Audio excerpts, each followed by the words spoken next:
खिलजी को कि गांव के मंदिर में एक दीपक हमेशा जलता रहता है। यह बात बख्तियार खिलजी को मालूम चली तो उसने अपने सैनिकों को वह दीपक लाने के लिए भेजा, लेकिन उसके सैनिकों ने मंदिर के अंदर कुछ खतरनाक सी गुर्राहट सुनी और वह डरकर वापस आ गए। इन्हीं सब के बीच बारिश वाली रात खिलजी ने एक सपना देखा कि मंदिर का दरवाज़ा अपने आप खुल गया है और सामने हजारों की संख्या में कब्र बनी हुई है और एक कब्र में वो खुद को लेटा हुआ देखता है। और इसी सपने का मतलब जानने के लिए, उस बात का पता लगाने के लिए वह रात को अपने साथ चल रहे फ़कीर को बुलवा लेता है। और अब आगे उसके बाद फ़कीर ने कहा, यह सपना आपकी मृत्यु का था और अगर आप इसी सपने को, इसी ख्याल को अपने साथ लेकर जीते हैं कि उस मंदिर का दीपक मैं हासिल कर लूँगा, तो कहीं कुछ अनहोनी न हो जाए, क्योंकि इस गांव वालों का मानना है कि उस मंदिर में स्वयं भगवान भोले बाबा बसते हैं। खिलजी ने फ़कीर को जाने का आदेश दिया और उसकी आंखों में न जाने नींद कहाँ गायब हो गई थी और वह सारी रात उस सपने के बारे में सोचता रहा और रात भर जाग कर सुबह होने का इंतज़ार करता रहा कि सुबह होगी तो बस मंदिर में जाकर देखेगा, मंदिर के पास जाकर देखेगा कि आखिर वह क्या है, आखिर वहाँ क्या है। सुबह हुई लेकिन बारिश थी कि रुकने का नाम नहीं ले रही थी। इसी तरह पूरे दिन भर बारिश होती रही और खिलजी को लगता मानो यह इंतज़ार उससे बहुत भारी पड़ रहा है। वह अपने मुल्क से चला था तो उसे किसी भी ऐसी चीज़ का अंदाज़ा नहीं था कि ऐसा भी होता है, ऐसा भी कोई दीपक है जो सालों से जल रहा है। और उनका अफ़गानिस्तान क्या था, बस एक कबीला था जहाँ लोग छोटी छोटी बातों के लिए लड़ मरते थे। खैर वह पूरा दिन बस उस मंदिर में जाने की ख्वाहिश में, उस दीपक को देखने की ख्वाहिश में इंतज़ार करता रहा। और लोग कहते हैं कि खिलजी अभी अभी बहुत तबाही मचा कर आया था। वह खुद को बहुत मजबूत मानता था, लेकिन आज इंतज़ार में उसको थका दिया। खिलजी के विचारों का वेग इतना था कि उसे लगने लगा कि वह बीमार होने वाला है। उस दीपक के विचारों ने शायद उसकी ऊर्जा सोख ली थी। और आखिरकार दूसरे दिन जब शाम को बारिश थोड़ी धीमी हुई तो खिलजी से रहा नहीं गया। वह बस चल पड़ा मंदिर की तरफ। थोड़ी दूर जब मैदान करने के बाद पहाड़ पर चढ़ा तो सामने उसे मंदिर की बनावट को देखकर, उस मंदिर की नक्काशी को देखकर मंत्रमुग्ध हो गया। उसे यह समझ में नहीं आया कि यहाँ के हिंदुस्तान के लोग इतनी खूबसूरत नक्काशी कैसे कर लेते हैं, जो कि हमारे मुल्क में संभव ही नहीं है। बस यही विचारों में खोया हुआ मंदिर के शिखर को देखता रहा और वह मंदिर के दरवाजे पर खड़ा था। थोड़ी देर यूं ही खड़ा रहा और उसके बाद वह मंदिर के दरवाजे की तरफ बढ़ चला। मंदिर के दरवाजे पर जैसे ही पहुंचा तो उसे आभास हुआ कि शायद कोई रोशनी प्रज्वलित हो रही है। यह देखकर खिलजी के मन में लालच जाग गया और उसने जैसे ही दरवाजे को धक्का दिया तभी अंदर से बहुत ही भयानक गुर्राने की आवाज़ सुनाई दी। खिलजी थोड़ा डरा और 2 कदम पीछे हुआ, लेकिन फिर से अपने मन को पक्का किया और वापस उस दरवाजे को धक्का दिया। तभी दरवाजे के पीछे से खूंखार सी आवाज़ सुनाई दी और यह भाषा थी पश्तो।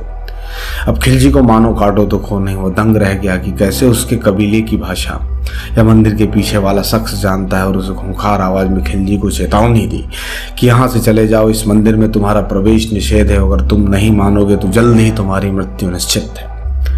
खिलजी थोड़ा सा डरा और वापस हो लिया। उसने विचार किया कि कल अपने पूरे लश्कर के साथ इस मंदिर पर धावा बोलेगा, क्योंकि शाम होने को आई थी, बारिश काफ़ी धीमी हो गई थी और अनुमान था कि कल सुबह तक बारिश पूरी तरह रुक जाएगी।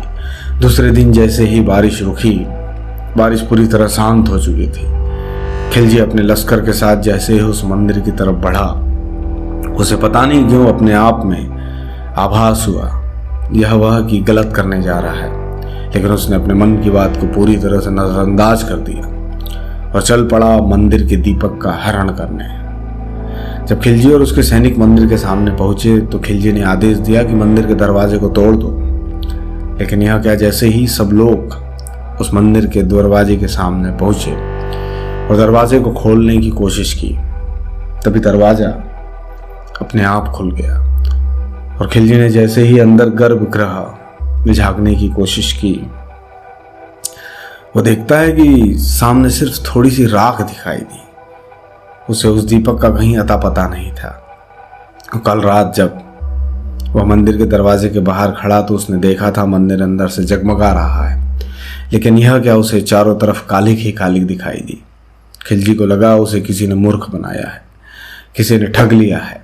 उसे अपने आप पर बहुत गुस्सा आया कि कैसे उसे दिन रात उस जागकर सिर्फ इस मंदिर के दीपक के लिए अपनी रातों का नुकसान किया है, सुख चैन छोड़ा है। सिर्फ उस दीपक का ख्याल था, इस रोशनी का ध्यान किया। और यह कैसे हो सकता है कि उसे अपनी आंखों से उस दीपक की रोशनी को देखा था और अब यहाँ राख कैसे? क्या यह सपना था?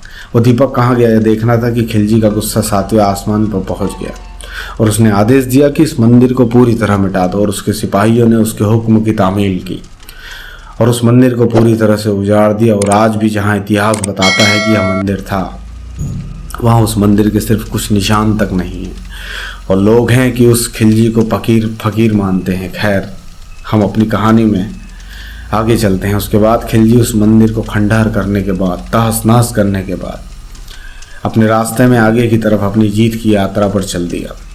उसके बाद उसने कूच किया नालंदा की तरफ। वहाँ जाकर उसने नालंदा विश्वविद्यालय की सभी किताबों को, पुस्तकालय को आग के हवाले कर दिया। वो कारण बस यह था कि मन में गुस्सा भरा हुआ था कि वह दीपक उसे नहीं मिल सका। उसके मन में हमेशा ख्याल रहता कि काश वह दीपक उसे मिल जाता। लेकिन उसके बाद एक बात हुई, खिलजी अब काफ़ी बीमार रहने लगा था। उसे लगता कि कोई अदृश्य शक्ति उसके शरीर की सारी ऊर्जा सोख रही है। उसने काफ़ी वैद्य और पीर फकीरों से इलाज करवाए, लेकिन उसकी सेहत में कोई सुधार नहीं आया। कोई फ़र्क नहीं पड़ा। उसे अपने आप में उस आवाज़ के सच होने का एहसास होता। उसे लगने लगा था कि अब मेरा अंत दूर नहीं है। नालंदा का पुस्तकालय जलाए हुए आज पूरा 6-7 महीना बीत चुका था और वह आग थी कि बुझने का नाम ही नहीं ले रही थी। और खिलजी के मन में घुसा था कि उस मंदिर के नाम मिलने का। और तभी एक रात को बख्तियार खिलजी के सबसे विश्वस्त सिपह सालार को सपना आता है। सपने में उसके पिता ने उसको कहा कि उस सपना देखने वाले का नाम था आमिर अली मर्दन।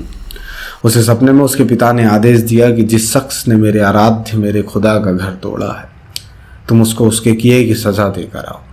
अली मर्दन को जब यह आदेश सपने में मिला तो वह हालचाल जानने के बहाने से बख्तियार खिलजी के पास पहुंचा और उसने खिलजी को चादर उड़ाकर कटार से उसकी गर्दन अलग कर दी।